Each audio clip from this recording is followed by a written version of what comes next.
आणि यानंतर आपण थेट विधान परिषदेत जाऊयात. देवेंद्र फडणवीस बोलतायत. सदस्यांनी या ठिकाणी आपलं मत मांडलं, काही प्रमाणात सूचना केल्या, काही टीका केली. पण मला असं वाटतं की लोकशाहीमध्ये हे सभागृह तयारी याकरताच झालंय की महाराष्ट्रातल्या 12 कोटी लोकांच्या आशा, आकांक्षा आणि अपेक्षा याचं प्रतिबिंब इथे उमटलं पाहिजे. ते कधी सत्तारूढ पक्षाकडनं उमटतं, ते कधी विरोधी पक्षाकडनं उमटतं. आणि हे जे सगळं प्रतिबिंब आहे हे एकत्रितपणे एका कॉमन विल मध्ये परिवर्तित होत असतं. आणि शासनाची जबाबदारी असते की हा जो काही हे कॉमन विल आहे या आधारावर शासनाने आपली वाटचाल करावी, आपली कारवाई करावी, आपली नीती त्या ठिकाणी तयार करावी. आणि म्हणून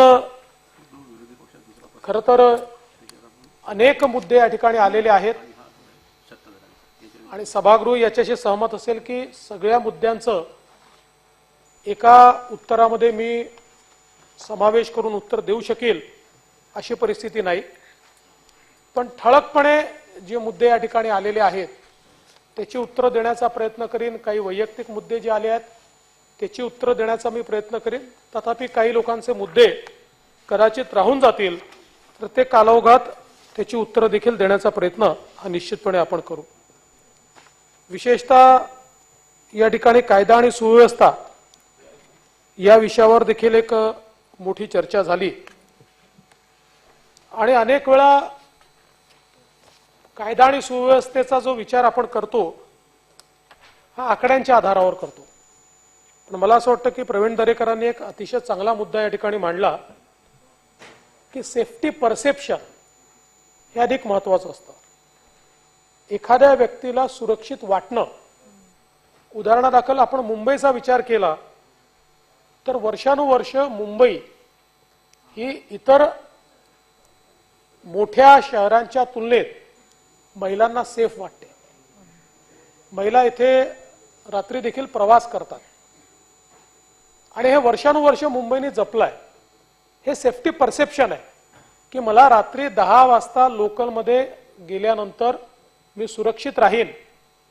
हे सेफ्टी परसेप्शन आहे आणि मला असं वाटतं हे अत्यंत महत्त्वाचं असतं.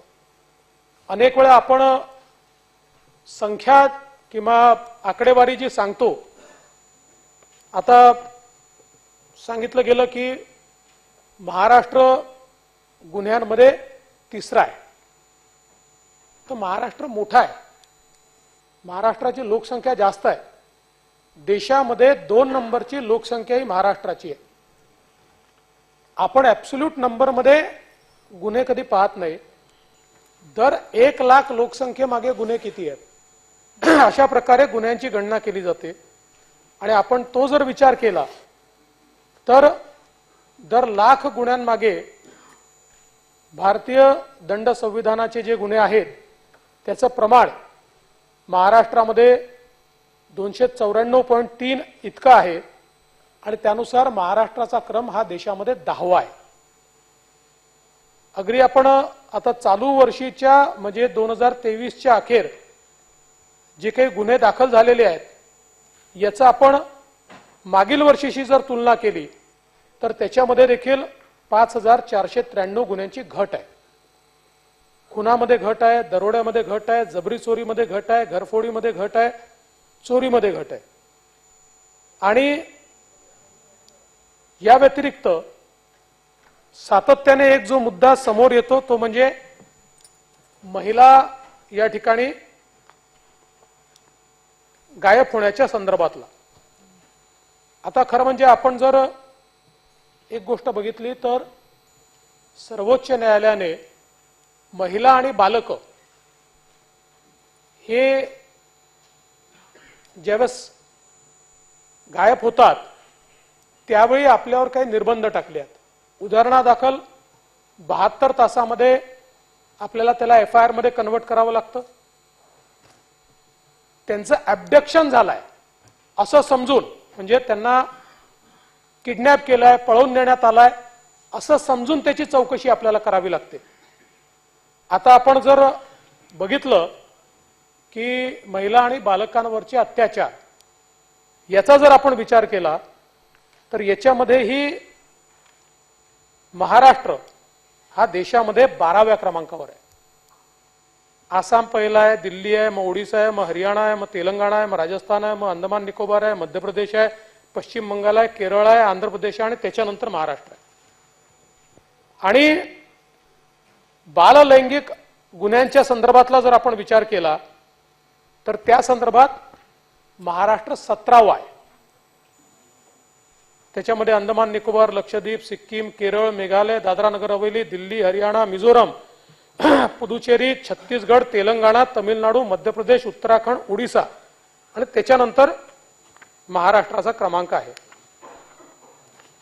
आणि साधारणपणे आपण जर बघितलं तर या ज्या महिला या ठिकाणी गायब होतात वेगवेगळी कारण आहेत. काही घरून निघून गेलेल्या असतात, काही हरवलेल्या असतात, काही पळून गेलेल्या असतात आणि याच्यातही 2 कॅटेगरी आपण करू शकतो, 18 वर्षाच्या खालील, 18 वर्षाच्या वरील. साधारणपणे आपण जर याचं पुढे काय होतं याचा विचार केला तर 2021 साली अशी जी काही प्रकरणं झाली त्याच्यामध्ये आत्तापर्यंत परत आलेल्या, सापडलेल्या, सोडवलेल्या यांची संख्या आहे 87% आणि वाढत जाते. ही 90%च्या वरच जाते कारण साधारणपणे 2 वर्षाचा याचा एक आपण बघितलाय सायकल आहे सापडण्याचं. त्याच्यानंतर आपण 2022चा विचार केला तर आतापर्यंत ती पोहोचले 80%, ही पण 90%च्या वर जाईल. 2023 जानेवारी ते मे आतापर्यंत ज्या काही घटना घडल्या त्यातल्या 63% घटना ऑलरेडी उघडकीस आलेल्या आहेत किंवा त्यांना परत आणलेला आहे. हाही आकडा हा 90%पर्यंत जाईल. अर्थात 90%पर्यंत जाणं ही काही फार भूषणावं आहे असं मी म्हणत नाही जोपर्यंत आपण 96-97% जात नाही.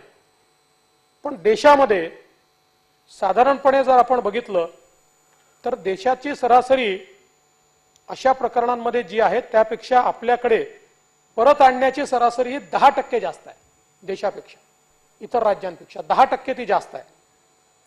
आणि बालकांच्या संदर्भात आपण जर बघितलं तर त्यात मात्र आपल्या राज्याने केलेली कामगिरी अतिशय चांगली आहे. विशेषतः आपल्या पोलिसांनी जे ऑपरेशन मुस्कान या ठिकाणी 2015 पासून चालवलेलं आहे, जवळपास 34,000पेक्षा जास्त बालक ही त्यांच्या घरापर्यंत आपण पोहोचवू शकलो आहोत.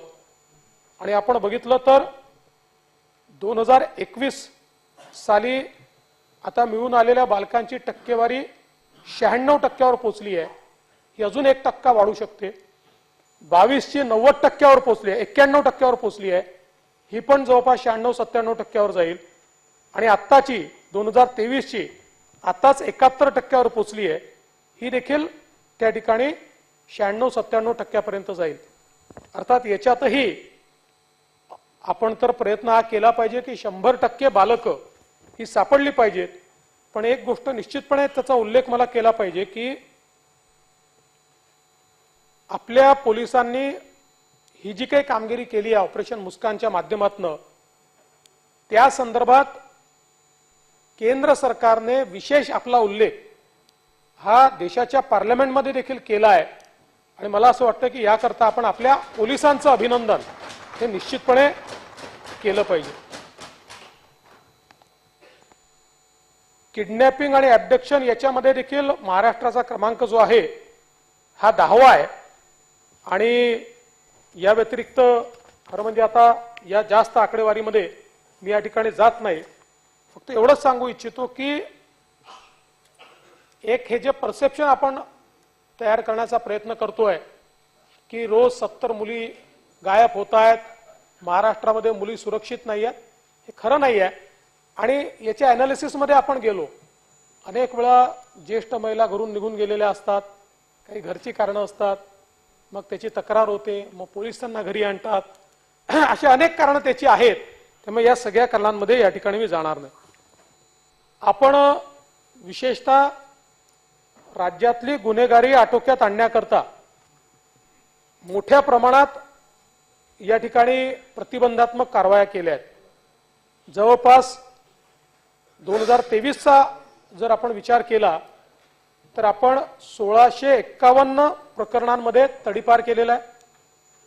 एमपीडीएची 132 प्रकरणं केली आहे आणि सीआरपीसीची जी चॅप्टर केसेस आहेत त्या 1,66,428 केल्या आहेत। 31,000 जास्तीच्या केसेस यावर्षी आपण या ठिकाणी केलेल्या आहेत आणि 92 केसेस या मोकाच्या आपण यावर्षी केलेल्या आहेत। त्यामुळे कुठेतरी गुन्हेगारांवर जर बसला पाहिजे याकरता मोठ्या प्रमाणात प्रतिबंधात्मक कारवाई ही देखील आपण करतो। एक सातत्याने अंमली पदार्थांच्या संदर्भात गुटखा असेल किंवा बाकी सगळ्या गोष्टींच्या संदर्भात या ठिकाणी चिंता व्यक्त झाली आणि ही खरोखर चिंता करण्यासारखी स्थिती आहे। याचं कारण अंमली पदार्थाचा अंमल हा देशामध्ये आणि राज्यामध्ये सातत्याने वाढताना आपल्याला दिसतोय आणि म्हणूनच या संदर्भात एक जॉईंट ऍक्शन केंद्र सरकार आणि राज्य सरकारने सुरू केली आहे। प्रत्येक जिल्ह्याच्या जिल्हाधिकारीच्या अंतर्गत जिल्हाधिकारी एसपी आणि आपला विभाग याची एक कमिटी तयार केली आहे। दर महिन्यामध्ये त्यांनी आढावा घ्यायचा आहे। तशा प्रकारचा आढावा चाललेला आहे। विशेषतः शाळा कॉलेजेस जवळच्या ज्या पानटपऱ्या आहेत इथे विशेष लक्ष देणं चाललेलं आहे। एकट्या मुंबईमध्ये अशा प्रकारच्या जवळपास 2000 स्पॉट्सवर की जिथे तक्रारी होत्या, संशय होता, अशा ठिकाणी कारवाई झालेली आहे। त्यांचं अतिक्रमण काढून टाकण्यात आलेलं आहे आणि यासोबत हे जे काही अंमली पदार्थ सापडतात या अंमली पदार्थांना नष्ट करण्याचं काम चाललेलं आहे। आपण जर बघितलं असेल तर रेकॉर्ड अशा प्रकारचं सीजर आणि ते जाळून टाकण्याचं काम, नष्ट करण्याचं काम हे मोठ्या प्रमाणात आपण केलंय। यासोबत आपण या कायद्यामध्ये काही बदल अपेक्षित केले आहेत। केंद्र सरकारला आपण विनंती केली आहे की विशेषतः ही जी कमर्शियल क्वांटिटी आहे, कमर्शियल क्वांटिटी आणि कन्झम्पशन क्वांटिटी, कन्झम्पशन क्वांटिटी असेल तर कमी त्या ठिकाणी शिक्षा होते आणि कमर्शियल क्वांटिटी असेल तर जास्त होते।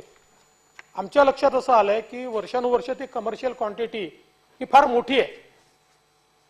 म्हणजे मग त्या ठिकाणी 20 किलो गांजा ही कमर्शियल क्वांटिटी आहे।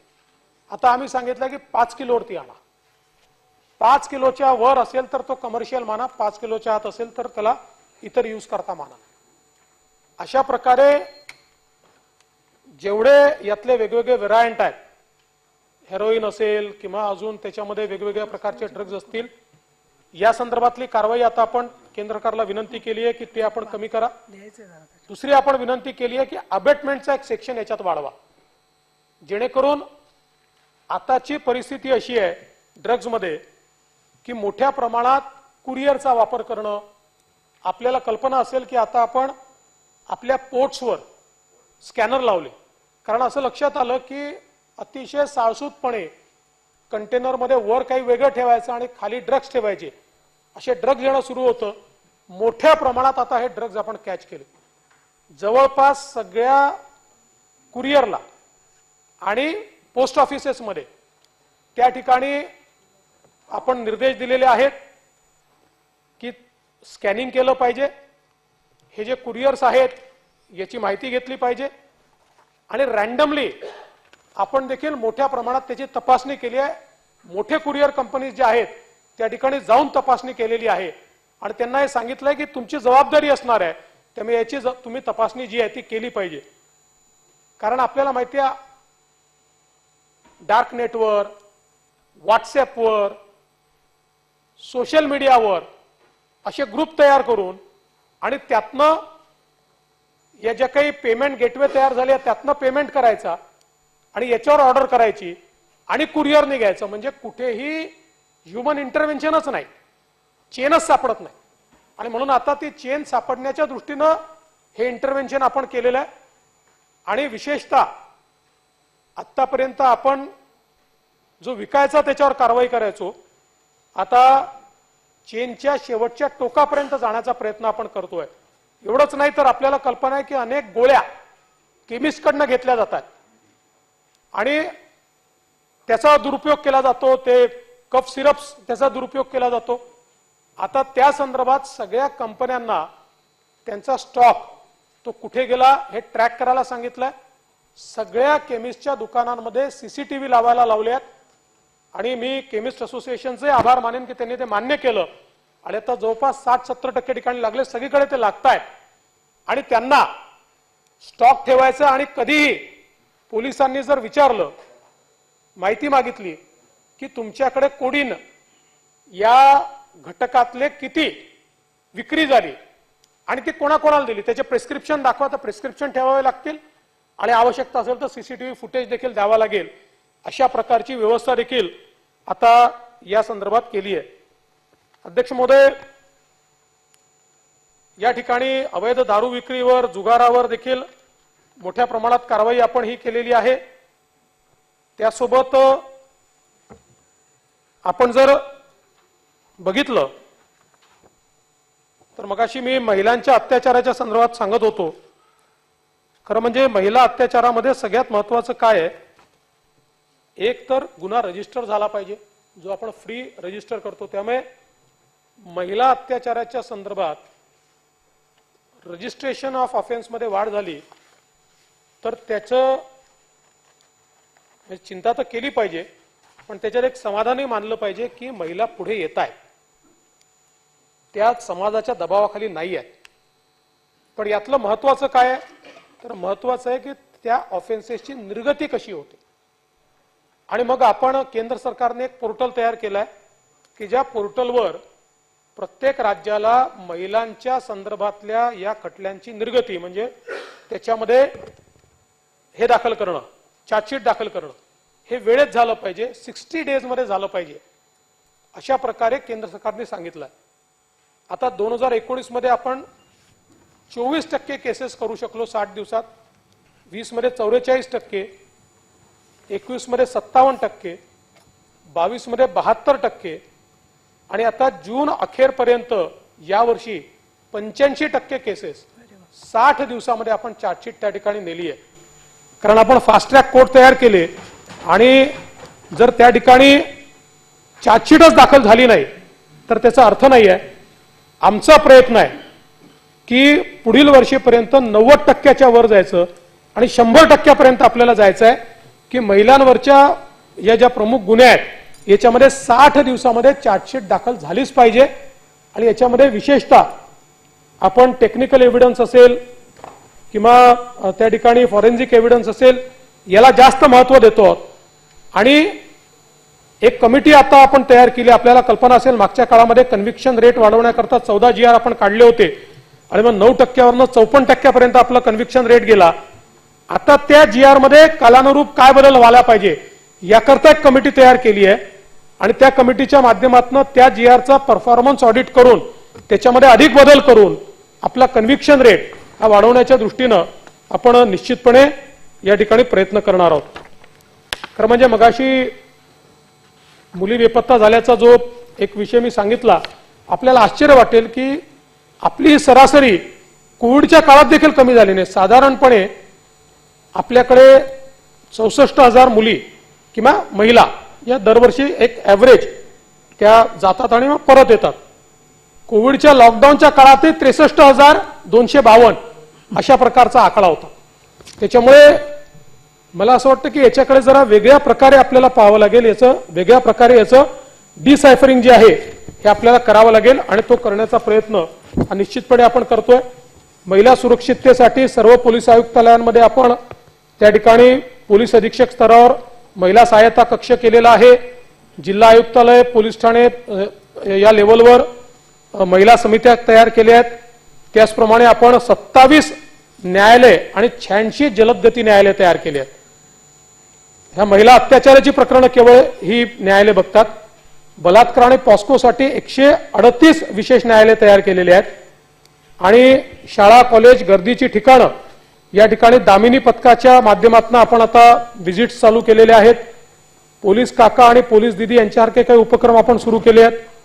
त्याचप्रमाणे मोठ्या प्रमाणात आपण समुपदेशन केंद्र हे देखील या ठिकाणी सुरू केलेले आहेत। एक गोष्ट अजून आपण लक्षात घेतली पाहिजे की आपण जवळपास 3 वर्ष भरती करू शकलो नव्हतो आणि त्यामुळे आपण 18,331 पदांची भरती या ठिकाणी सुरू केलेली आहे। आणि सगळ्यात महत्त्वाचं जर काही असेल तर आपण अनेक वर्षानंतर या ठिकाणी पहिल्यांदा आपण असं म्हणायचो की 1960चं पोलीस बळ आहे आणि ते खरंच होतं। 1960 नंतर पोलीस बळाची रचना आपण केली नव्हती। 60च्या लोकसंख्येच्या आधारावर आपली रचना होती। आपण या वर्षी ती रचना बदलली। आपण एक समिती तयार केली होती, त्या समितीने सगळे रिकमेंडेशन दिले आणि आता नुकतंच नवीन आकृतीबंध आणि नवीन नियमावली हा पोलिसांकरता आपण तयार केला। त्यामुळे आता 1960च्या नाही तर 2023च्या प्रमाणे आता पोलिसांचा आकृतीबंध असेल। या नवीन प्रमाणकानुसार शहरी भागामध्ये 2 पोलीस ठाण्यातील अंतर 4 किलोमीटरपेक्षा अधिक असणार नाही, ग्रामीण भागामध्ये ते 10 किलोमीटरपेक्षा अधिक असणार नाही। यामुळे नवीन पोलीस ठाण्यांची निर्मिती ही आपण आता या ठिकाणी करतोय। सायबर आणि आर्थिक गुन्ह्यांचे प्रमाण पाहता बँक, वित्तीय संस्था, व्यापारी ठिकाणे, शैक्षणिक संस्था, वसतिगृह, धार्मिक स्थळे, न्यायालय, मोठी धरणे, ऊर्जा प्रकल्प, अणुऊर्जा प्रकल्प या क्षेत्रात पोलीस ठाण्याची निर्मिती करतोय। सध्या एका शिपायाकडे प्रतिदिन 14 ते 15 समन्स बजावणीचं काम आहे, ते आपण 4 समन्स पर्यंत त्या ठिकाणी खामली आणतोय। यामुळे न्यायालयीन कामाला देखील गती होणार आहे आणि विशेषतः डायल 112 याच्या कॉल्सचं विश्लेषण करून ज्या ठिकाणी अधिक गुन्हे आहेत तिथे पोलीस स्टेशनची संख्या वाढवणं अशा प्रकारचं देखील आपण काम करतोय। अनुसूचित जाती, जमाती, दिव्यांग, महिला अत्याचार, अंमली पदार्थांचं सेवन, लहान मुलांविरुद्धचे गुन्हे या बाबतीत देखील अतिशय गांभीर्याने विचार करून या निर्मितीचा आपण विचार केलेला आहे। ज्याचा आपण माननीय सभापती महोदया वारंवार उल्लेख करतात त्या प्रकारची सायबर विभागाची एसओपी जी आपल्या आग्रहाने तयार झाली आहे तीही आता आपण निश्चितपणे या ठिकाणी लागू करतो। यासोबत 18,552 नवीन पद ही आता त्याचा आकृतीबंध नवीन पदांचा देखील आपण मंजूर केलाय। 15 घटक जे आहेत आपले त्यांच्या आकृतीबंधाला आपण या ठिकाणी मदत नव्याने मंजुरी दिलेली आहे आणि मग त्याच्यामध्ये काही वाशिम असेल, अकोला असेल, वेगवेगळ्या प्रकारचे नागरी हक्क संरक्षण असतील, महामार्ग सुरक्षा पथक असेल, आपलं दहशतवादी विरोधी पथक असेल, त्याचप्रमाणे एएनओ असेल, फोर्स 1 असेल, अशा सगळ्यांचे नवीन आकृतीबंध आपण हे त्या ठिकाणी तयार केलेले आहेत। आणि हे सगळं करत असताना डिटेक्शनचा रेट जो आपला आहे हा देखील आता मोठ्या प्रमाणात वाढलाय। आपण जर खुनाचा विचार केला तर डिटेक्शन रेट हा 94% आता आपला गेलाय। बलात्काराच्या केसेस खुनाचा प्रयत्नामध्ये 99% आहे, बलात्काराच्या केसेसमध्ये 98% आहे, दंगलींमध्ये 99% आहे आणि एकूण डिटेक्शन रेट हा आता मागील वर्षी तो 94% होता, आता तो 97% झालेला आहे। आणि काही घटक असे आहेत की ज्यांनी 100% डिटेक्शन केलंय। नाशिक ग्रामीण आहे, वाशिम आहे, धाराशिव आहे, गोंदिया आहे, नंदुरबार आहे, सिंधुदुर्ग आहे आणि पालघर आहे। या ठिकाणी 100% डिटेक्शन या युनिट्सनी त्या ठिकाणी केलेलं आहे आणि म्हणून त्यांचं मी नुकत्याच क्राईम कॉन्फरन्समध्ये सत्कार देखील केलेला आहे। सायबर क्राईम मध्ये काही ठिकाणी मोठ्या प्रमाणात वाढ दिसते, ज्याच्यामध्ये अमरावती ग्रामीणमध्ये आहे, नाशिकमध्ये आहे, यवतमाळमध्ये आहे, मोठ्या प्रमाणात ही वाढ आहे। आर्थिक गुन्ह्यांमध्ये कोल्हापूरमध्ये सर्वात जास्त वाढ दिसते, हिंगोलीमध्ये वाढ दिसते, वर्ध्यात दिसते, अमरावती ग्रामीणमध्ये दिसते। खरं म्हणजे आता सायबर आणि आर्थिक गुन्हे हेच 2 भाऊ नाही, त्याच्यावर टाळा वाजवलाच पाहिजे, काही अडचण नाहीये, काही अडचण याकरता नाहीये की इतर गुन्हे कमी झाले आहेत तिथे, पण भाऊवर माझं फार पहिलेपासून लक्ष आहे।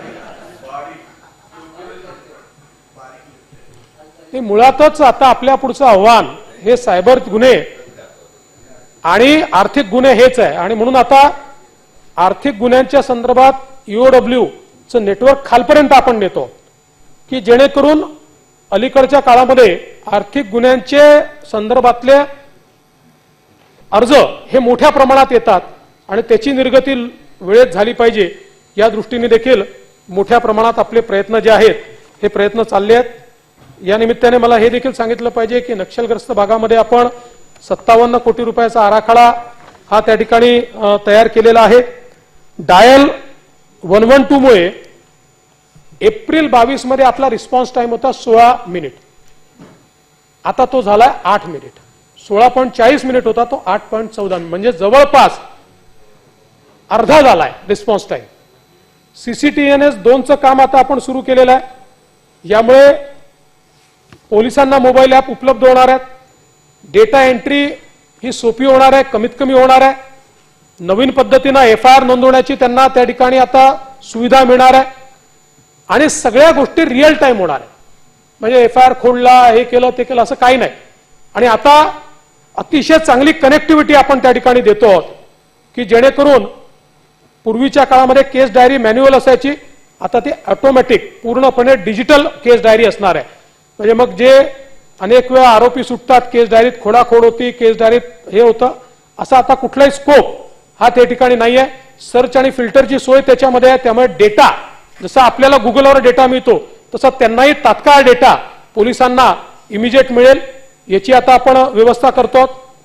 आणि CCTNSचा फायदा काय आहे तर त्याचा नीट उपयोग केला. आता CCTNSच्या माध्यमातून प्रतिबंधात्मक कारवाई आपण केली. म्हणजे एका व्यक्तीने वेगवेगळ्या ठिकाणी केलेले गुन्हे याचा रिपोर्ट लगेच जनरेट झाला. 38,436 लोकांवर आपण कारवाई करू शकलो मागच्या वर्षी या माध्यमातून. तंत्रज्ञान रुळलं की त्यातनं फायदा होतो. एम्बिस सारखी प्रणाली आपण सुरू केली, ती मध्यंतरी बंद होती, आता ती पुन्हा वेगानं आपण सुरू केली. एम्बिस मध्ये आपण फिंगरप्रिंट्स आणि आयरिस वगैरे सगळं आता कंप्लीट जे गुन्हेगार असतात त्यांचं सगळं आपण कॅप्चर करतो. आणि आता त्या माध्यमातून 98 गुन्हे हे मे 2023 पर्यंत आपण त्याच्यातले सोडवू शकलो आहोत. एक गुन्हा सांगतो की नागपूरमध्ये मानकापूर हद्दीमध्ये 18 मे 2023 ला गुन्हा घडला. 1.2 कोटीची घरफोडी. तिथे फिंगरप्रिंट मिळालं. एम्बिस मध्ये ते फिंगरप्रिंट मॅच केल्याबरोबर गुन्हेगाराचा छडा लागला. तो मध्य प्रदेशात पळाला होता, त्याला पकडून आणलं. 77 लाख रुपये वसूल झाले. त्यामुळे ही जी काही नवीन प्रणाली आपण वापरतो आहोत आणि मोठ्या प्रमाणात आता नॅशनल डेटाबेस होतोय. म्हणजे जसं नेहमी कोल्हापूरचे लोक सांगतात आमच्याकडे गुन्हे करतात, कर्नाटकात जाऊन लपतात. आता नॅशनल डेटाबेस होतोय. त्या नॅशनल डेटाबेस आपली जी एम्बिस प्रणाली होती ती आता केंद्राने स्वीकारली, त्याचा कायदा केला आणि कायदा करताना त्यांनी सांगितलं की महाराष्ट्राची प्रणाली आम्ही स्वीकारतोय. आणि आता देशातली ही डेटाबेस तयार झाल्यानंतर लिगसी डेटा त्याच्यामध्ये येतोय. आपल्याकडे आपण लाखो जुने जे आहेत आपल्याकडे फिंगरप्रिंट्स होते ते आपण डिजिटाइज करून त्याला स्कॅनिंग मध्ये टाकलाय. त्यामुळे आता फॉरेन्सिक कडनं रिपोर्ट आला नाही वगैरे आता विषयच नाहीये. मॅचिंग जे आहे हे कम्प्युटर्सच्या ठिकाणी करणार आहे. त्यामुळे अत्यंत फास्ट अशा प्रकारचं काम हे होईल. आपण कम्युनिटी पोलिसिंगही मोठ्या प्रमाणात करतोय. आता मी त्या संदर्भात सांगून आपला अधिक वेळ या ठिकाणी घेणार नाही कारण अजून अनेक मुद्दे मांडायचे आहेत. परंतु या निमित्ताने मला हे सांगायचं आहे की पोलीस हे अतिशय चांगलं कम्युनिटीचं काम देखील करतायत. विशेषतः आपल्या गडचिरोली पोलिसांनी एक पोलीस दादा लोरा खिडकी असा उपक्रम सुरू केलाय. कारण गडचिरोलीमध्ये अगदी दुर्गम भागामध्येही पोलिसांचा प्रेझेन्स आहे. तर पोलिसांनी आपली मैत्री ही गावकऱ्यांची जास्त झाली पाहिजे.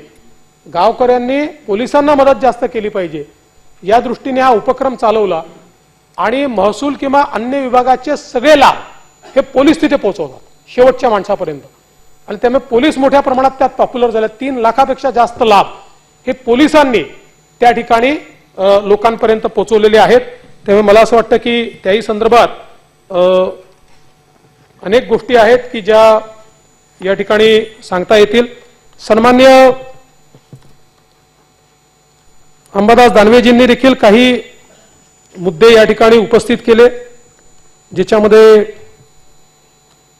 काही महानगरपालिकेशी संबंधितही होते. अनिल परब साहेबांनी देखील काही केले.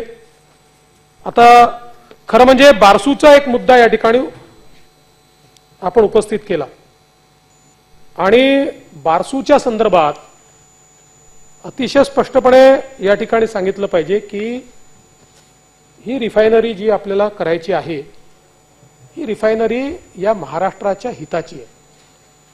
आपल्याला कल्पना असेल आपण उशीर केल्यामुळे याच्यामध्ये सरकारी कंपन्यांसोबत जी कंपनी येणार होती त्यांनी पाकिस्तानमध्ये इन्व्हेस्टमेंट केली. पाकिस्तानला त्याचा फायदा मिळतो. तरी आपल्या सरकारी कंपन्या त्यात गुंतून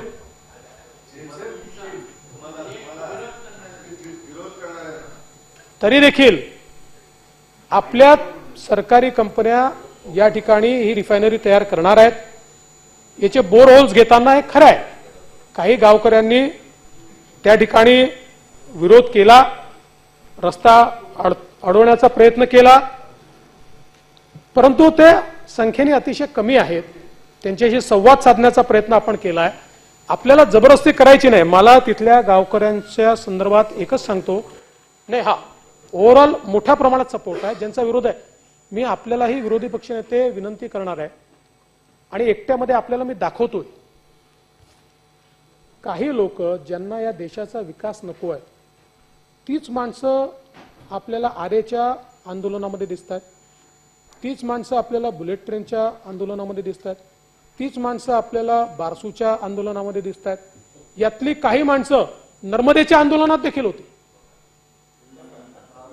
आणि माझा सवाल आहे, मी नाव घेत नाही, तुम्हाला एकट्याच सांगेन, आपण जर यांचा रेकॉर्ड ट्रेस केला वारंवार ही माणसं बंगलोरला जातात. यांच्या अकाउंटमध्ये बंगलोरमधनं पैसे येतात. आणि सगळ्यात महत्वाचं असं आहे की ग्रीन पीस ज्याच्यावर आपल्याकडे बंदी घातली आहे त्याचे जेवढे एक्स केडर आहेत किंवा लोक आहेत त्यांच्या संपर्कात हे लोक दिसतात. त्याच्यामुळे हे काही केवळ गावकऱ्यांपुरतं मर्यादित असं नाहीये. याच्या पाठीमागे, आणि मी गावकऱ्यांच्या किंवा कोणी विरोध करत असेल तर सगळे विरोधक हे देशविरोधी असं म्हणणाऱ्यांपैकी मी नाहीये. प्रत्येक गोष्टीला दुसरी बाजू असू शकते, ती समजून घेतली पाहिजे, त्यातल्या अडचणी दूर केल्या पाहिजेत. कातळ शिल्पाचा मुद्दा आहे तर काय वाटेल ते झालं तरी ते प्रोटेक्ट झालंच पाहिजे. ते कुठेही आपण त्याच्यामध्ये काही होऊ देणार नाही.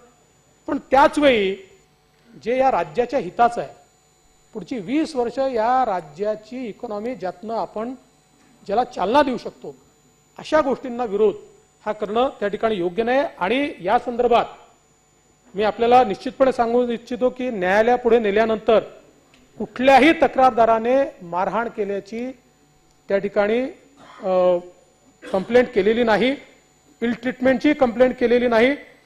उलट या सगळ्या लोकांना नंतर पोलीसच्या गाडीमध्ये बसवून त्यांच्या घरी सोडून देण्यात आलेलं आहे. आणि म्हणून मला असं वाटतं की हे जे काही या ठिकाणी सांगण्यात आलं आहे ते योग्य नाही आहे. आणि निश्चितपणे मी आपल्याला हे सांगू इच्छितो की लोकांना विश्वासात घेऊनच आपल्याला या ठिकाणी हे सगळं काम करायचं आहे. एक मुद्दा अजून आला की पहिल्यांदा तुम्ही वारकऱ्यांवर कुठेतरी लाठीचार्ज केला. ही वस्तुस्थिती नाही आहे. या महाराष्ट्रामध्ये कुठलंही सरकार आलं तरी वारकऱ्यांवर लाठीचार्ज वगैरे सरकार कधी करत नसतं आणि ती करायची वेळ येऊ नये. मी आपल्याला एवढंच सांगतो की मागच्या वर्षी त्या ठिकाणी मंदिरामध्ये आपण ज्यावेळेस सगळ्यांना प्रवेश दिला होता तर तिथे स्टॅम्पीड झालं. काही महिलांच्या अंगावर महिला पडल्या आणि अडचण झाली. आणि मग ते झाल्यानंतर या वर्षी त्याचं नियोजन कसं करायचं या संदर्भात एक बैठक झाली ज्यामध्ये वरिष्ठ पोलीस अधिकारी, आळंदी शहरातील प्रतिष्ठित ग्रामस्थ आणि 56 दिंड्यांचे प्रमुख आणि मंदिराचे विश्वस्त अशी बैठक झाली. आणि त्या बैठकीत सांगण्यात आलं की 56 दिंड्या ज्या आहेत प्रत्येकी 75 पास द्यायचे आणि त्यांना पहिल्यांदा प्रवेश द्यायचा आणि त्याच्यानंतर मग उर्वरित प्रवेश सुरू करायचे ते निघून गेल्यानंतर. असं एकत्रितपणे त्या ठिकाणी निर्णय झाला. तो निर्णय झाल्यानंतर त्या प्रकारे हे 75 लोक 56 दिंड्याचे 75 लोक त्या भागात आतमध्ये असताना तिथे जे बॅरिकेड लावले होते तिथे जोग महाराज वारकरी शिक्षण संस्थेचे काही आजी माजी विद्यार्थी 300-400 संख्येतले हे जमा झाले आणि त्यांनी आग्रह सुरू केला की आम्हालाही दर्शनाला जाऊ द्या. त्यांना समजवण्याचा प्रयत्न झाला. त्या ठिकाणी यांचं झाल्यानंतर तुम्हाला प्रवेश देऊ, तुम्ही थांबा असं सांगण्यात आलं. पोलिसांनी समजवलं, प्रतिष्ठित नागरिकांनी समजवलं. त्यानंतर ज्ञानेश्वर महाराज संस्थानाचे चोपदार आणि विश्वस्त, पालखी सोहळा प्रमुख असे सगळे त्या ठिकाणी आले. त्यांनी त्यांना सांगितलं की आता हा सगळ्यांनी मिळून घेतलेला निर्णय आहे, त्याच्यामुळे तुम्ही आता थांबा, तुम्ही घाई करू नका. मात्र ते काही ऐकायला तयार नव्हते आणि शेवटी संपूर्ण शक्तीनिशी त्यांनी बॅरिकेड तोडले आणि ते त्या ठिकाणी धावले. अक्षरशः पोलिसांच्या अंगावरनं धावले. त्या ठिकाणी पोलीस मोठ्या प्रमाणात जखमी झाले. परंतु पोलिसांनी त्यांना तरी देखील पुढे जाऊन थांबवलं आणि पुन्हा बॅरिकेड पर्यंत परत आणलं. त्याचे काही व्हिडिओ सोशल मीडियावर वेगवेगळ्या प्रकारे एडिट करून टाकण्यात आले. त्यानंतर पोलिसांनी स्वतः संपूर्ण, कारण फॉर्च्युनेटली तिथलं पूर्ण सीसीटीव्ही फुटेज होतं, पोलिसांनी संपूर्ण सीसीटीव्ही फुटेज तिथलं रिलीज केलेलं आहे. कुठेही कोणावरही त्या ठिकाणी लाठीचार्ज झालेला नाही. या उलट आपण जर बघितलं असेल तर संस्थेतले एक माजी विद्यार्थी आणि त्या प्रवेशाकरता जमलेल्या विद्यार्थ्यांपैकी एक प्रमुख वारकरी विद्यार्थी सागर त्र्यंबक धोंडे हे स्वतः पोलीस ठाण्यात आले आणि त्यांनी स्वतः सांगितलेलं आहे, मीडियावरही सांगितलेलं आहे की पोलिसांनी कुठलीही मारहाण केलेली नाही, त्यामुळे इथे अशा प्रकारची घटना झाली नाही. हे खरं आहे की एका तरुणाला, एका वारकऱ्याला खरचटलं, पण तेही बॅरिकेड लागल्याने खरचटलं आणि पोलिसांना स्टॅम्पिड झाल्यामुळे पोलिसांना त्या ठिकाणी लागलं. त्यामुळे हे निश्चितपणे मला सांगितलं पाहिजे की कुठल्याही परिस्थितीमध्ये वारकऱ्यांवर लाठीचार्ज झाला असं म्हणणं हे योग्य होणार नाही. आपण दंगलींच्या संदर्भात देखील काही मुद्दे मांडले. खरं म्हणजे आता आपण जर बघितलं असेल तर ती संख्या देखील आता कमी झाली आहे. पण मी यापूर्वी देखील बोललो की हा एक प्रयत्न या राज्याला अस्थिर करण्याचा झाला, कारण अचानक इतक्या मोठ्या प्रमाणात औरंगजेबाचे पोस्टर, औरंगजेबाच्या मिरवणुकी, औरंगजेबाचे स्टेटस आणि एकाच वेळी अनेक जिल्ह्यांमध्ये, हे काही हा योगायोग नाही आहे, हा प्रयोग आहे. आजपर्यंत भारतीय मुसलमानांचा हिरो कधी औरंगजेब नव्हता, तो कधी होऊ शकत नाही. औरंगजेब हा आक्रांताच होता. या देशाचे हिरो छत्रपती शिवाजी महाराज, छत्रपती संभाजी महाराजच होऊ शकतात, एपीजे अब्दुल कलाम होऊ शकतात, पण औरंगजेब होऊ शकत नाही. ज्या प्रकारे अनन्वित अत्याचार करून छत्रपती संभाजी महाराजांचा छळ करून अक्षरशः त्यांच्या शरीराचे तुकडे केले, तर औरंगजेब आमचा हिरो कसा असू शकतो? होऊ शकत नाही. आणि भारतीय मुसलमानांनी देखील कधी औरंगजेब हा टर्किक मंगोल या वंशाचा होता. टर्किक मंगोल वंशाचे या देशात आणि पाकिस्तानात मिळून काही लाख लोक आहेत. त्यामुळे इथले लोक औरंगजेबाचे वंशज देखील नाही आहेत आणि त्यामुळे तो कधीच इथला हिरो होऊ शकत नाही. पण अचानक हे जे काही या ठिकाणी झालं, मग त्यातनं दंगा दंगली, याच्या पाठीमागे काही डिझाईन आहे, काही डिसायफर आम्ही केलंही आहे. त्याच्या पाठीमागे कोण आहेत हे काही प्रमाणात लक्षात आलं आहे, काही अटका देखील आपण केलेल्या आहेत. पण मी एवढंच सांगतो की कुठल्याही परिस्थितीत या राज्यामध्ये आम्ही धर्माच्या आधारावर डिस्क्रिमिनेशन करणार नाही, काही झालं तरी करणार नाही, जातीच्या आधारावर डिस्क्रिमिनेशन करणार नाही. मात्र कोणी औरंगजेबाचं या ठिकाणी महिमा मंडन करणार असेल तर त्याला सोडणार देखील नाही, सोडू शकत नाही. त्यामुळे या ज्या घटना आहेत या घटनांकडे आपण निश्चितपणे योग्य प्रकारे नजर ठेवून आहोत. आपण पुणे शहरातल्या घटनेचा उल्लेख केला, आपण अजूनही काही घटनांचा उल्लेख केला. या खरोखर गंभीर घटना आहेत. मीरा रोडची घटना, विशेषतः सरस्वती रामवैद्य, ही तर मला असं वाटतं की हैवानियत काय असते अशा घटनेतनं आपल्याला पाहायला मिळतं की तुकडे करायचे आणि कुकरमध्ये शिजवायचे. कुठनं हे लोक पैदा झाले आणि कुठनं यांच्या मनामध्ये एवढी हैवानियत तयार झाली हे आश्चर्यच आहे. पण अशा या सगळ्या घटनांमध्ये अध्यक्ष महोदय आपण या ठिकाणी कारवाई जी आहे ही कारवाई केली आहे. एक मुद्दा विरोधी पक्ष नेते आणि आपण देखील परब साहेब मांडला बीएमसी इलेक्शनचा. पहिली गोष्ट तर आपण हे लक्षात घेतलं पाहिजे की आणि आपल्याला ते नीट माहिती आहे, परब साहेब हे वकील आहेत, त्यांना नीट सगळे कायदे माहिती आहेत, पण विरोधी पक्षात आहेत त्यामुळे त्यांना सरकारवर काहीतरी बोलावं लागतं. निवडणूक घेण्याचा अधिकार राज्य सरकारचा नाही. निवडणूक घेण्याचा अधिकार आपल्याला माहिती आहे मुंबई महानगरपालिका 1888 कलम 18(1) अन्वये बृहन्मुंबई महानगरपालिकेच्या सर्व निवडणुका या घेण्याचा अधिकार हा निवडणूक आयोगाला आहे. निवडणूक आयोगाने 4 ऑगस्ट 2022 अन्वये बृहन्मुंबई महानगरपालिकेला सार्वत्रिक निवडणूक 2022 ची प्रक्रिया थांबवण्याचे आदेश दिलेले आहेत. त्यामुळे यात राज्य सरकार काही करू शकत नाही. आणि आपण ज्या सांगतात 2 वेगळ्या केसेस आहेत. वॉर्डांची केस वेगळी चालली आहे, त्यात स्टे नाही आहे.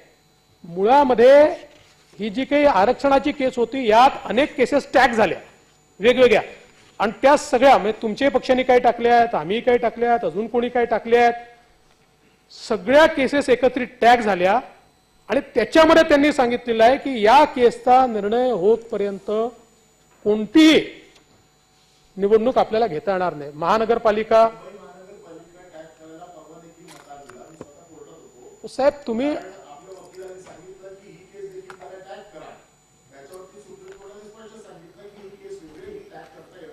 बरोबर आहे, तुम्ही परत वॉर्डच्या केसमध्ये आणि या केसमध्ये नाही आता आपण राईट टू मी रिप्लाय आपल्याला जाणीवपूर्वक सांगतो की सर्व मुंबई महानगरपालिकेसहित आम्हाला इलेक्शन हवं आहे. आम्ही तयारीत आहोत, आम्हाला पाहिजे इलेक्शन, परंतु सुप्रीम कोर्टाच्या पुढे आपण नाही. आणि तरी आपल्याला जर वाटत असेल तर आपल्याला माहिती आहे की त्या ठिकाणी इलेक्शन कमिशन स्वायत्त आहे. आपण जरूर इलेक्शन कमिशनकडे जाऊन माहिती घ्या, त्यांना विचारा. आणि जर नसेल तर आपण सगळे मिळून एकत्रित जाऊ आणि त्यांना सांगू की बाबा करा इलेक्शन. काय अडचण आहे? काहीच अडचण नाहीये. त्याला काय अडचण आहे? काही प्रश्नच नाही.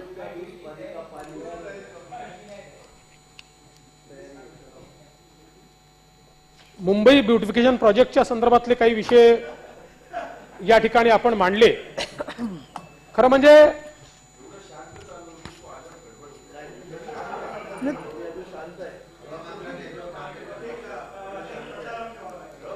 नाही तुम्ही त्यांच्या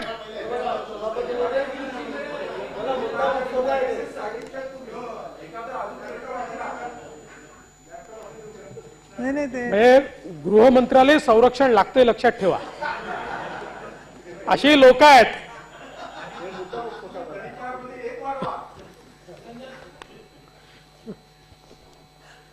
काही लोक तडीपार झाल्याने दुःखी होतात, काही सुखी होतील.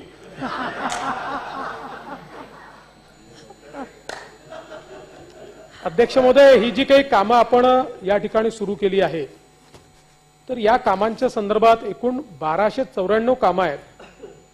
यापैकी 960 कामं पूर्ण झाली आहेत आणि 235 कामं प्रगतीपथावर आहेत. फक्त एवढंच सांगतो की याचा G20शी काही संबंध नाहीये. G20ची प्रेसिडेन्सी आपल्याकडे ऑक्टोबरमध्ये आली.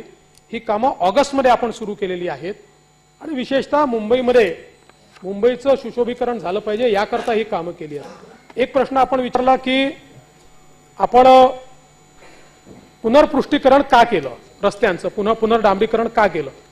मुळामध्ये 450 रस्त्यांवर आपण नेहमी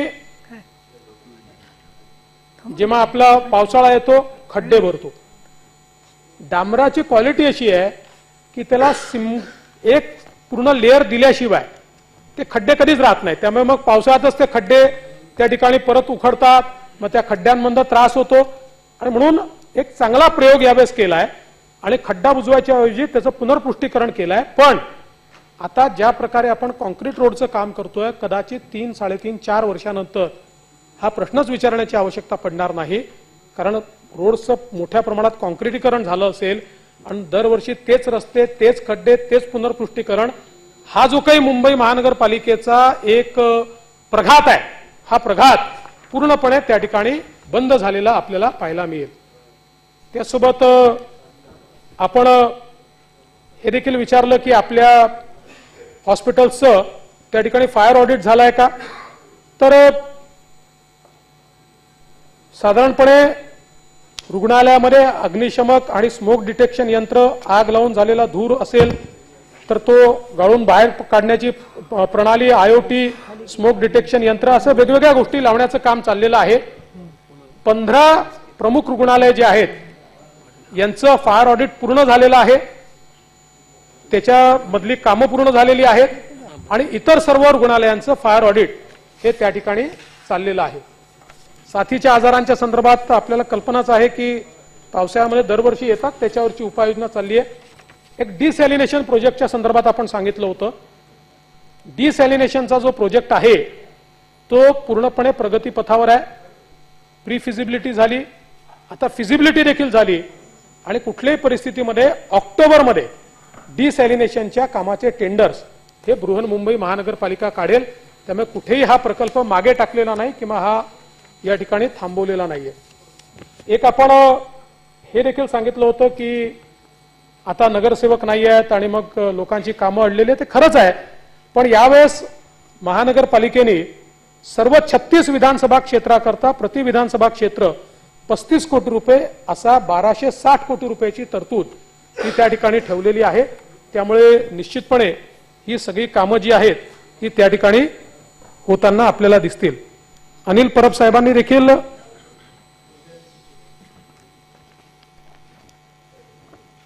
काही मुद्दे महानगरपालिकेच्या संदर्भातले मांडले.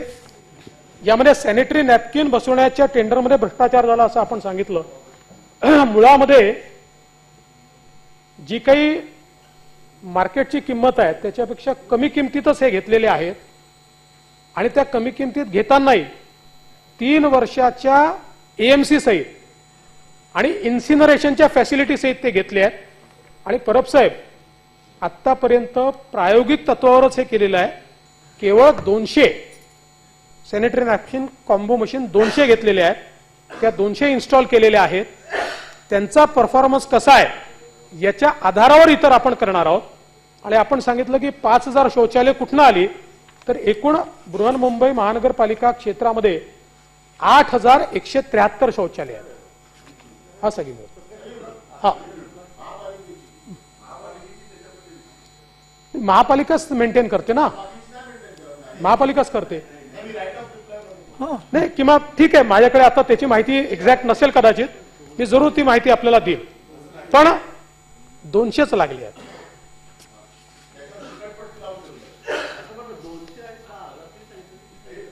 $5000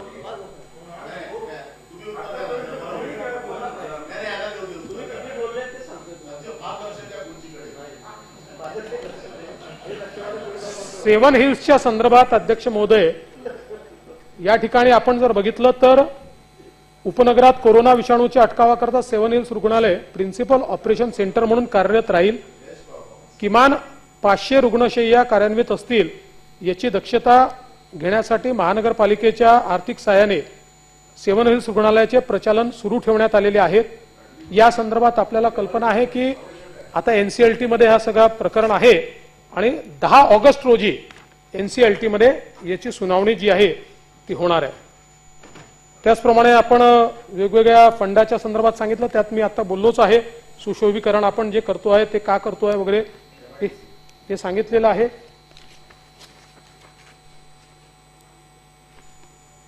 पालकमंत्र्याच्या कार्यालयाच्या संदर्भात आपण सांगितलंय. मुळातच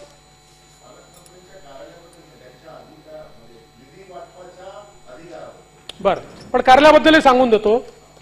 अतिशय स्पेसिफिकली आज नगरसेवक नाहीत, पक्षांची कार्यालय त्या ठिकाणी नाहीत. आलेले जे आपले वेगवेगळे तक्रारी घेऊन येतात त्यांच्याकरता तिथे एक जागा असली पाहिजे, म्हणून हे कार्यालय सुरू केलंय. ज्या दिवशी BMC ची बॉडी परत येईल त्या दिवशी पालकमंत्री कार्यालय तिथनं बंद केलं जाईल, तिथे बंद केलं जाईल. नाही, उपनगरात तर कार्यालय आहेच, तिकडेही आहे त्यांचं. हो, उपनगरातही ते बसतात, ते उपनगरात बसतात, ते जनता दरबार घेतात, ते प्रत्येक वॉर्डात जातात.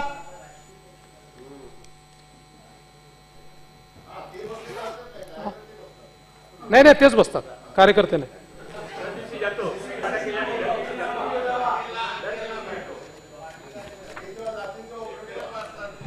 अध्यक्ष महोदय, सन्मान्य अंबादास दानवेजी, माननीय नाथा भाऊंनी आणि आमच्या पाडवी साहेबांनी देखील कुपोषणाच्या संदर्भातला मुद्दा या ठिकाणी मांडला आणि आदिवासी विकास विभागाच्या संदर्भात मुद्दा या ठिकाणी मांडला. खरं म्हणजे आपण जर बघितलं तर कुपोषणाच्या संदर्भात राज्यामध्ये एकूण राज्याचा जर आपण विचार केला तर तीव्र कमी वजनाची जी टक्केवारी आहे ती 2021 मध्ये 1.43% होती, मार्च 22 मध्ये ती 1.24% होती आणि आता ती मार्च 23 मध्ये 1.22% आहे. त्यामुळे ही टक्केवारी खाली येते, ही टक्केवारी वाढते असं नाहीये. आदिवासी बहुल जे 16 जिल्हे आहेत, या 16 जिल्ह्यांमध्ये देखील आपण जरी टक्केवारी पाहिली तर मार्च 21 मध्ये 1.82% होती, ती 1.62% इतकी आता त्या ठिकाणी खाली आलेली आहे. आणि विशेषतः सॅम बालकांना सर्वसाधारण श्रेणीमध्ये आणण्याकरता ग्राम बाल विकास केंद्र योजना आपण माहे सप्टेंबर 17 पासून सुरू केलेली आहे. मागील 3 वर्षाची राज्याची आणि आदिवासी 16 जिल्ह्यांची स्थिती जर आपण बघितली तर ही योजना खूप यशस्वी झाली आहे. एकूण आपण बघितलं असेल तर जी मुलं त्या ठिकाणी सॅम श्रेणीतून नॉर्मल श्रेणीत गेली त्याची संख्या देखील वाढते. ती आता साधारणपणे 2020-21 साली 2898 होती, ती आता 2022-23 साली जवळपास 4000 झालेली आहे. आणि आदिवासी बहुल जिल्ह्यांमध्ये ती 1947 होती, ती आता 2637 इतकी झाली आहे. आणि एकूण सुधारणा झालेली जी सॅम बालके आहे त्यांची संख्या ही आता राज्यामध्ये 4700 वरनं 7500 वर गेली आहे.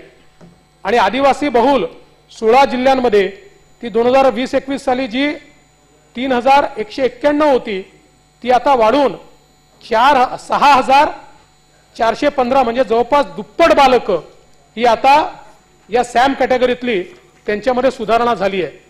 याकरता आपल्याला माहिती आहे आपण घरपोच आहाराची योजना राबवतो. 6 महिने व 3 वर्ष वयोगटातील बालके, गरोदर स्त्रिया, स्तनदा माता यांना आपण त्या ठिकाणी घरपोच आहार देतो. आपण गरम ताजा आहार देखील त्या ठिकाणी देतो.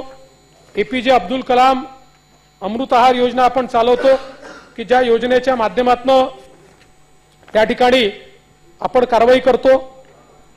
मायग्रेशन ट्रॅकिंग सिस्टीम आता आपण सुरू केलेली आहे. विशेषतः आपल्याला कल्पना आहे की मायग्रेशन हा एक सगळ्यात मोठा इश्यू आहे की ज्यातनं कुपोषण त्या ठिकाणी होतं. आणि म्हणून ज्या गावातनं लाभार्थी स्थलांतरित होत आहेत त्या गावची अंगणवाडी सेविका स्थलांतरित होणाऱ्या लाभार्थ्याचे नाव, गाव, वैयक्तिक माहिती तिच्या बीटमधील सुपरवायझरकडे सादर करते. सुपरवायझर सदर माहिती मायग्रेशन ट्रॅकिंग सिस्टीम मध्ये नोंदवते आणि त्यानंतर ते जिथे गेले आहेत तिथेही त्यांना आपण तो फायदा देण्याचा प्रयत्न हा या ठिकाणी करतो. मागील वर्षी राज्यामध्ये 3143 स्थलांतरित लाभार्थ्यांना ICDSच्या योजनेचा लाभ आपण दिलाय. आपण ग्राम बाल विकास केंद्र ही सुरू केलेली आहेत. मी खूप डिटेलमध्ये सांगत नाही, अनेक उपाययोजना या संदर्भात केल्या आहेत. आणि त्यामुळे मला असं वाटतं की या ज्या उपाययोजना आहेत, एक विषय माननीय भाऊंनी विचारला की माझा फोन टॅप का केला, रश्मी शुक्लांचं काय झालं, महत्वाचा मुद्दा आहे. त्या संदर्भात भाऊ आता प्रकरण न्यायप्रविष्ट आहे. आपल्याला माहिती आहे की त्याची चार्जशीट देखील दाखल झालेली आहे. त्या संदर्भात न्यायालयाने काही निर्णय देखील दिले आहेत आणि आता काही याच्यावर न्यायालयाची स्थगिती आहे. त्याच्यामुळे आता या संदर्भात यापेक्षा अधिक माहिती तर मी काही आपल्याला देऊ शकणार नाही, पण कधीतरी माहिती मिळाली तर नक्की आपल्याला देईल. अध्यक्ष महोदय, गौण खनिजाच्या संदर्भात देखील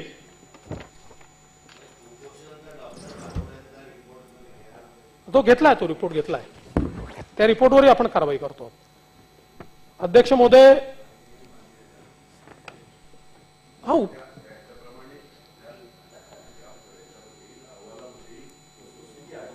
नाही, असे कुपोषण आपण अमान्य करूच शकत नाही.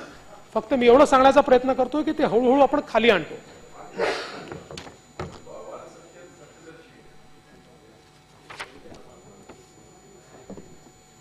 गौण खनिजाच्या संदर्भात आता सगळी आकडेवारी देऊन मी आपला वेळ या ठिकाणी घेणार नाही. त्याचप्रमाणे काही इंडस्ट्रीच्या संदर्भातले मुद्दे देखील उपस्थित झाले होते. अंबादासजींनी भाईंनी देखील केले होते.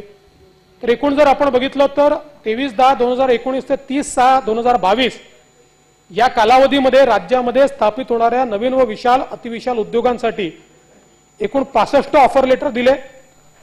गुंतवणूक 52,592 कोटी आणि एकूण रोजगार 54,735. हे सरकार आल्यापासून केवळ एका वर्षात 1/7/2022 ते 31/7/2023 एकूण 109 ऑफर लेटर दिले. एकूण गुंतवणूक 1,04,825 कोटी आणि एकूण रोजगार 78,665 कोटी. यासोबत दावोसच्या जागतिक परिषदेमध्ये 25 सामंजस्य करार झाले आणि याच्यामध्ये 80,000 कोटीच्या गुंतवणुकीचे करार होते. 96,000 रोजगाराची त्याच्यामध्ये टार्गेट आहे. एकूण आपण जर बघितलं तर आता ठीक आहे, मी फार कंपॅरिझन मध्ये जात नाही, पण एक आपण लक्षात घेतलं पाहिजे की सातत्याने मंत्रिमंडळाची उपसमितीची बैठक आपण घेतो. मागच्या सरकारच्या काळात 18 महिने ती झाली नव्हती आणि त्याच्यामध्ये आतापर्यंत आपण या ठिकाणी एकूण 1,27,000 कोटी रुपयाच्या गुंतवणुकीला मंत्रिमंडळ उपसमितीने आतापर्यंत मान्यता दिली आहे, ज्यामध्ये 1,62,317 एवढा रोजगार हा उपलब्ध होणार आहे. तर विभागनीय देखील आपल्याकडे, मी आता ते देखील आपल्याला सांगत नाही, पण भाई आपण हे म्हणालात की तुम्ही येता कुठलेही आकडे सांगता, असं नाही आहे. मुळामध्ये एफडीआयच्या संदर्भात दरवर्षीची आकडेवारी आरबीआय घोषित करते. आरबीआयच्या घोषित आकडेवारीमध्ये 20-21 कर्नाटक 1 नंबरवर होतं, 21-22 गुजरात 1 नंबरवर होतं, 19 पर्यंत 15 ते 19 महाराष्ट्र नंबर 1 होता. मग कर्नाटक नंबर 1 झाला, मग गुजरात नंबर 1 झाला. हे सरकार आल्यानंतर पुन्हा एकदा नंबर 1 महाराष्ट्रच झालेला आहे एफडीआय मध्ये. आणि ही सगळी आकडेवारी या ठिकाणी आपल्यासमोर मी मांडलेली आहे. खरं म्हणजे अनेक मुद्दे या ठिकाणी आहेत. विशेषतः भाईंनी गृहनिर्माणच्या संदर्भातले काही मुद्दे मांडले. जरूर भाई, रखडलेल्या ज्या योजना आहेत त्या पूर्ण करण्याकरता मोठ्या प्रमाणात आपण काम करतो आहोत. मी मागच्या काळातही सभागृहात सांगितलं की आता त्याची एक स्ट्रॅटेजी आपण तयार केली आहे आणि त्या माध्यमातून याला गती कशी देता येईल त्याचा प्रयत्न आहे. दरेकर साहेबांनी 56 वसाहतीच्या मधल्या 27 ठिकाणी पोलीस विभागास भूखंड, गाळे, इमारती या दिलेल्या आहेत. याची माहिती, या संदर्भातली माहिती दिली आहे. त्याचे रिडेव्हलपमेंट करण्याचा प्रयत्न हा आपण करतो आहोत आणि निश्चितपणे मला असं वाटतं की त्या संदर्भात कारवाई केली जाईल. बीडीडी-साईच्या पात्रतेच्या संदर्भात आपण सांगितलं, त्याची कारवाई आता अंतिम टप्प्यामध्ये आहे आणि ते देखील आपण पात्रतेचं काम जे आहे हे लवकरच या ठिकाणी पूर्ण करू. सचिन भाऊंनी त्या ठिकाणी जे आपले गिरणी कामगार आहेत ते घरांच्या ताब्याच्या प्रतीक्षेत आहेत. आपण दर आठवड्याला काही घरं देतो, अर्थात ते कमी आहेत पण आपण देतो. जसे असे होतात तसे आपण देणं सुरू केलेलं आहे. मला वाटतं परवा देखील आपण काही घरं त्या ठिकाणी 3-4 हजार देणार आहोत. पण आता जसं मी मागे देखील सांगितलं, आता एलिजिबिलिटी एकदा फिक्स करून, कारण आपल्याला कल्पना 1.5 लाख आकडा हा नाही आहे, तो कदाचित 50,000 60,000 पर्यंत जाईल. ते एकदा फ्रीज करून आणि मग त्यातल्या काही लोकांचं तर म्हणणं आहे की आमच्या जिल्ह्यात दिला तरी आम्हाला चालेल. तर तशा प्रकारची योजना आपण ही जी आहे ही लवकरच या ठिकाणी तयार करतो.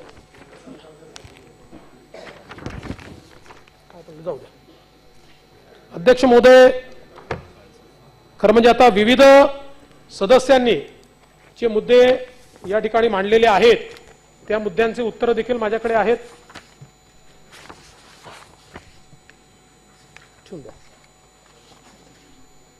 पण मी आता सगळी उत्तरं देऊन या ठिकाणी अधिक वेळ हे घेणार नाही. कपिल पाटील साहेब, सरकार कुठल्याही परिस्थितीत खाजगीकरणाला प्राधान्य देणार नाही. म्हणूनच सरकारने सगळी पदं भरण्याचा निर्णय घेतलेला आहे. सगळी पदं आपण भरतो आहोत, पण ती भरत असताना काही ठिकाणी आपल्याला माहिती आहे वर्षानुवर्ष आपण खासगी लोकांचा उपयोग करतो, त्याच्या पलीकडे तो वाढवण्याचा विचार काही आमचा नाही आहे. एवढं मात्र मी या निमित्ताने आपल्याला निश्चितपणे सांगू इच्छितो. अरुण लाड साहेबांनी शेतीच्या संदर्भात काही मुद्दे मांडले आहेत, वेगळ्या प्रस्तावात त्याला निश्चितपणे उत्तर देऊ. महादेव जानकर साहेबांनी धनगर समाजाच्या योजनांसंदर्भात ते इफेक्टिव्हली लागू करण्याच्या संदर्भात आपण निश्चितपणे कारवाई ही त्या ठिकाणी करतोय. नरेंद्र दराडेजींनी त्या ठिकाणी नाशिक शहरातल्या गुन्हेगारीच्या संदर्भातले विषय मांडले आहेत. प्रज्ञा सातवताईंनी औंढा नागनाथच्या मंदिराच्या संदर्भातला विषय मांडलाय. आता त्या संदर्भात ताई नवीन कमिटी करण्याच्या संदर्भात तो जो स्कीम फॉर्म केलेली आहे ती 2018 साली हायकोर्टात दिली, पण हायकोर्ट ती काही अजून त्याच्यावर निर्णय लावत नाही. आता मी काल ऍडव्होकेट जनरलला विनंती केली आहे की तुम्ही हायकोर्टाला विनंती करा आणि ही स्कीम तात्काळ मंजूर करायला लावा, जेणेकरून आता तिथे जो कारभार चाललेला आहे फक्त तहसीलदार आहे बाकी कोणीच नाही आहे असं न होता त्या ठिकाणी नवीन फ्रेम केलेल्या स्कीम अनुसार एक योग्य अशा प्रकारचं बोर्ड त्या ठिकाणी यावं अशा प्रकारचा प्रयत्न हा निश्चितपणे आपण त्या ठिकाणी करणार आहोत. अमोल मिटकरींनी कालबाह्य झालेले कायदे या संदर्भात मुद्दे मांडले, आपण त्याच्या संदर्भात कारवाई ही ऑलरेडी सुरू केलेली आहे. निलय नाईक साहेबांनी पुसदला अतिरिक्त पोलीस अधीक्षकाचं ऑफिस निर्माण करावं असं सांगितलेलं आहे. जरूर त्याचा विचार हा आपण त्या ठिकाणी करू. धीरज लिंगाळेजींनी त्या ठिकाणी पूर्व विदर्भासाठी निधी देण्यात आलाय, पश्चिम विदर्भाला दिला पाहिजे. कुठल्याही परिस्थितीमध्ये पूर्व विदर्भ पश्चिम विदर्भ असा भेदच होणार नाही. खरं म्हणजे ज्यावेळेस या बजेटमध्ये पश्चिम विदर्भाला जेवढं मिळालंय तेवढं मला असं वाटतं की पूर्व विदर्भाला देखील मिळालेलं नाही, त्यामुळे असा कुठलाही भेद होण्याचं कारण नाही. कारण काय की मी जन्माला पूर्व विदर्भात आलो आहे, पण माझा आजोळ हे पश्चिम विदर्भात असल्यामुळे मला दोन्हीकडे लक्ष ठेवावं लागतं, मामाकडे जास्त लक्ष ठेवावं लागतं. आले पाहिजे दुसरे मंत्री. नाही, काही लोक मामा नसताना मामा बनवतात. आले विचारा त्यांच्यावर दुपारी. प्रसाद लाड यांनी त्या ठिकाणी टेम्पल कनेक्टच्या संदर्भात सांगून आधीच माहिती त्याला काय बोलणार ते. लव जिहादचा मुद्दा या ठिकाणी मांडलेला आहे.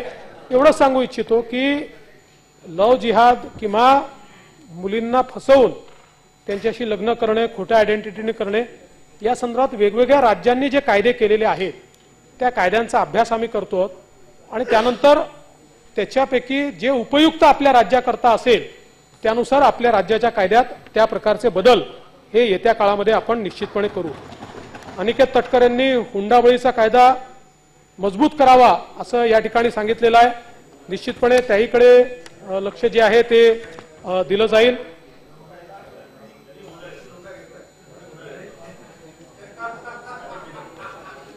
मग त्यांना हुंडा परत करायला लावू, म्हणजे ज्यांनी घेतला असेल ना, अनिकेतनी नाही, नाहीतर रेकॉर्डवर यायचं.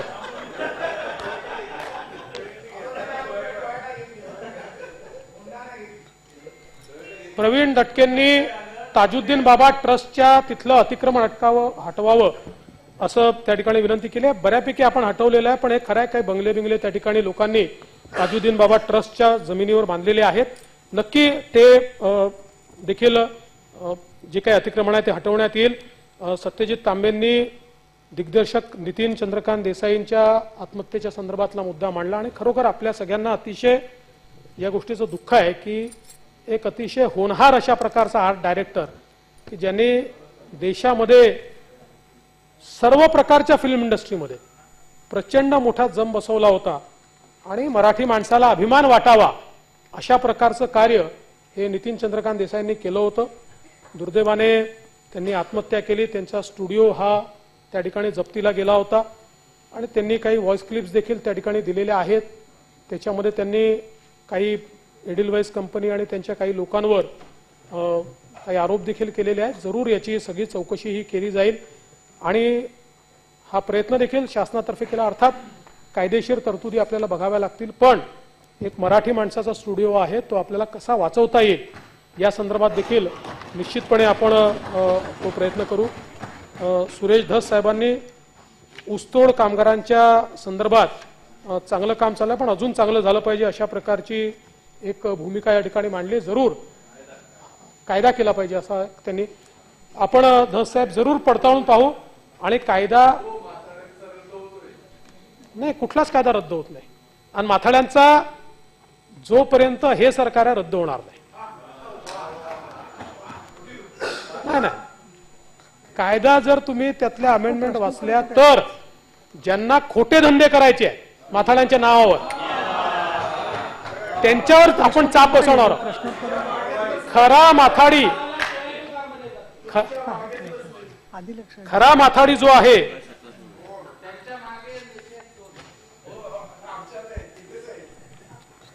खरा माथाडी जो आहे त्याला 100% प्रोटेक्शन मिळेल. नव्हे तर त्याला अजून सुविधा मिळतील, त्याच्या परिवाराला अजून सुविधा मिळतील. पण जे लोक मर्सिडीज गाडीमधनं येऊन माथाडी म्हणून वसुली करतायत त्यांच्या मर्सिडीज गाड्या देखील त्या ठिकाणी वापस घेण्याचा प्रयत्न केला जाईल. त्याकरता आपण हा कायदा आणला आणि मला विश्वास आहे की त्याला भाई तुम्ही शशिकांतजी आणि कपिल पाटील देखील याला मान्यता द्याल आणि भाई तुम्ही पण द्याल, भाऊ तुम्ही पण द्याल.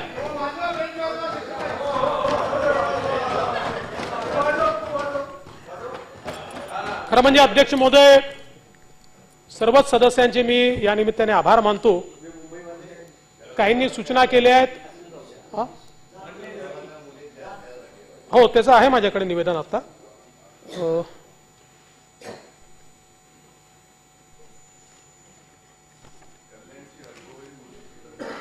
त्याचं बोललो मी भाई. नाही, ऑलरेडी पकडलाय. जळगावमध्ये एक अतिशय 7 वर्ष 9 महिन्याची मुलगी आहे. तिचा बलात्कार करून त्या ठिकाणी खून करण्यात आला आणि तिला कचऱ्या किंवा आपल्या गवतामध्ये लपवण्याचा प्रयत्न झाला. त्याच्यामध्ये आरोपी निष्पन्न झालाय. शेजारीच राहणारा मुलगा आहे, स्वप्नील सोनिया पाटील म्हणून हा मुलगा आहे.